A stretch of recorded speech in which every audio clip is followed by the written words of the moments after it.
আসসালামু আলাইকুম। আপনারা সবাই কেমন আছেন? আমি আল্লাহর রহমতে ভালো আছি। আপনাদের সবাইকে জুম্মা মোবারকের শুভেচ্ছা রইল। আমি আজকে ছোট মাছ রান্না করব। কিভাবে রান্না করি আমার সাথে থাকুন। এই যে এটা কাসকি মাছ,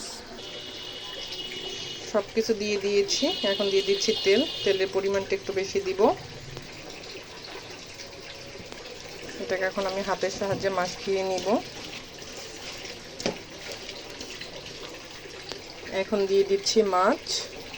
আপনারা কিভাবে রান্না করেন আমাকে কিন্তু জানাবেন।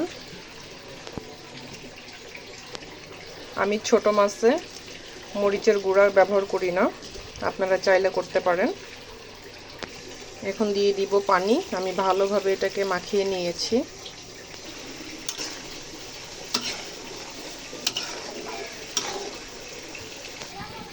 আমার কাসকি মাছের চটচটি রেডি। এই যে নিচে এরকম তেল তেল থাকবে, এটা কিন্তু খেতে ভীষণ মজা। আপনারা বাসায় ট্রাই করবেন। আল্লাহ হাফেজ।